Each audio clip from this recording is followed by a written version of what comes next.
In this video, I'll be discussing point of view and narration in literature. So before we begin, we need to know what a narrator is. Now, the narrator is what or who is describing and telling the story. This is everything outside of speech. This is the person who is describing the events and listing what's happening.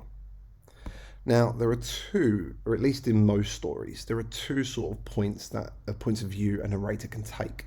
It can be first person, as is depicted on the left, where the story is told from their perspective. They're the ones who see everything, think everything, feel everything.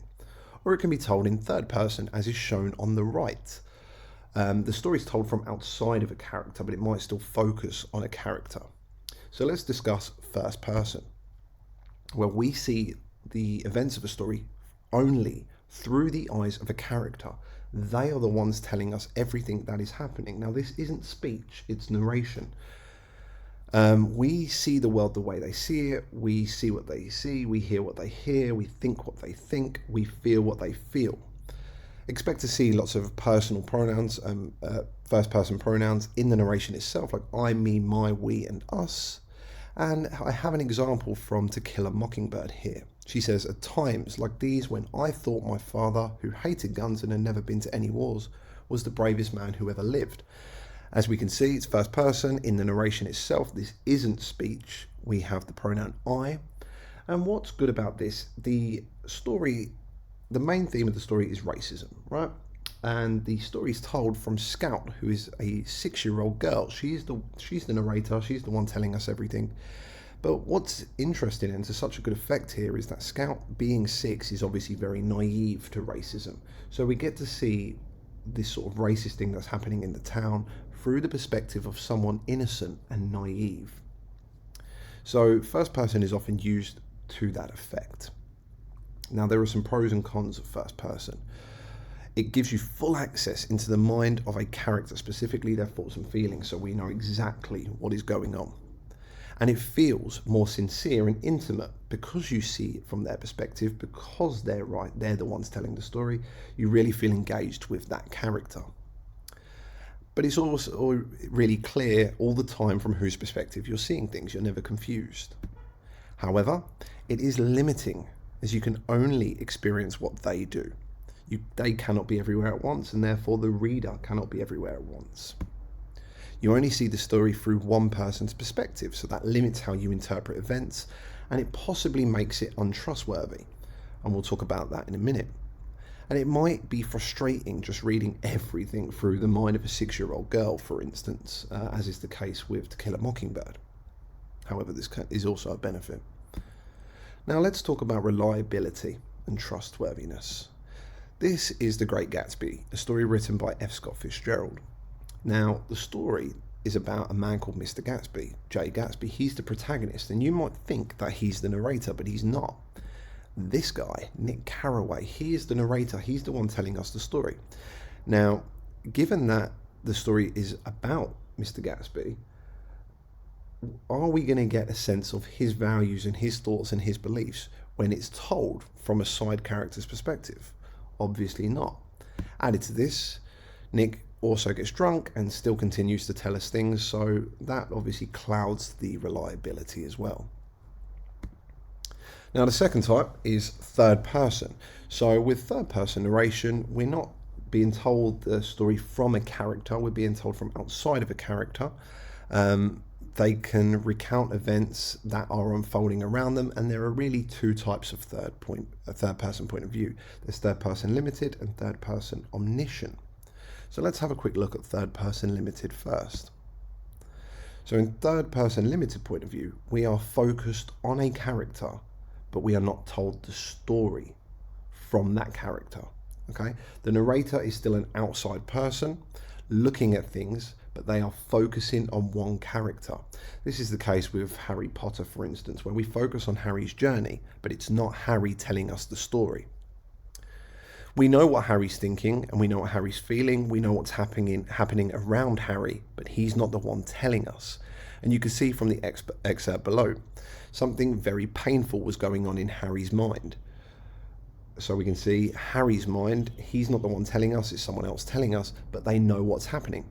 As Hagrid's story came to a close, he saw again the blinding flash of green light more clearly than he had ever remembered it before, and he remembered something else. For the first time in his life, a high, cold, cruel laugh. So we know what Harry's thinking, we know what Harry's feeling, it's talking about Harry, but Harry is not the one writing it. Now with third person limited, expect to see personal pronouns like he, she, it, they, and people's names, obviously. Let's look at the pros and cons of third person limited. So, the author can write from a broader perspective. They can describe the scene and the events in much more detail, as it's not the character themselves who are speaking. The narrator can tell the reader things which the character doesn't know. This gives the reader a sense of trust. And the narrator can tell the reader things and explain in more colourful language. Obviously, as I said before, when Scout, a 6-year-old girl, is describing a scene, she's as the narrator, she can only use the language that a 6-year-old has, making it very limited. But when it's third person limited narrator, they can use any language.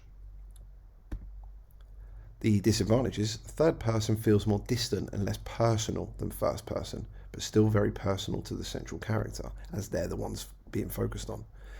It is still very limited to the protagonist and what is around them. We can't see what's happening at other times as well. And the language cannot be as distinctive. So again, if a 6-year-old's writing, the language is going to be very distinctive as a 6-year-old. This is a good thing and a bad thing. Now finally, the last type we're going to talk about is third person omniscient, sometimes called a God's eye view. The narrator knows everything. They know what every character is thinking and feeling. They can dip in and dip out of different characters' plot lines. Again, you're going to see third person pronouns like he, she, it, they, and people's names, obviously, but they can move anywhere and focus on any one. So I have an excerpt from The Fellowship of the Ring as part of the Lord of the Rings series by Tolkien. And the first paragraph is about Rory Brandybook. So it says, "But old Rory Brandybook was not so sure. Neither age nor enormous dinner had clouded his wits. And he said to his daughter-in-law Esmeralda, 'There's something fishy in this, my dear. I believe that mad Baggins is off again. Silly old fool. But why worry? He hasn't taken the victuals with him.' He called loudly to Frodo to send wine round again." So the first paragraph is about Rory Brandybook. It tells us what he's thinking and feeling. The second paragraph moves on to Frodo and tells us what Frodo thinks and feels. Frodo was the only one present who had said nothing. For some time he had sat silent beside Bilbo's empty chair and ignored all remarks and questions. He had enjoyed the joke, of course, even though he had been in the know. So let's look at the advantages and disadvantages. The author can create a sense of dramatic irony. This means that we, as the reader, know more than characters. If the narrator knows everything, then they can tell us everything without characters necessarily knowing. It also helps to provide backstories and context. The narrator can have their own distinct voice, as they're not focusing on any character. They can be an outside person, they can even be judgmental or have their own opinions. And they can switch between scenes and actions a lot simpler.